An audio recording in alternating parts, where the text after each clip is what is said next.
এবার কেমন ফলন হয়েছে? 3 থেকে 4 মণ হয়েছে কাটা কাকা, খুব ভালো হয়েছে, বৃষ্টির বছর, তারপরেও খুব ভালো আলু হয়েছে। এই আলু খেতে কেমন লাগে? এই আলু খুব মিষ্টি আলু, খাতে খুব ভালো সুস্বাদু।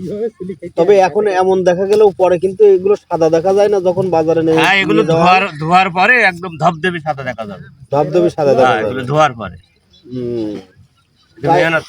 মেহনত করতে হবে। তো আজকে এই যে ক্ষেত থেকে ফল তুলতেছেন, এগুলো নিয়ে যাবেন কই? এই আলু সাতক্ষীরা বাড়ি আসবে, সাতক্ষীরা গাড়ি লোটে চলে যাবে আর কি, নগদ টাকায় বিক্রি।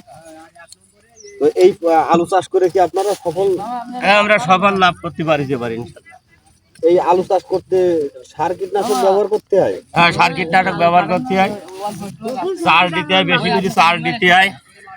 তবে কি মাটি হলে এই আলু বেশি ভালো হয়? বেলি দোআঁশ মাটিতে বেশি ভালো হয়। বেলি দোআঁশ মাটিতে বেশি ভালো হয়।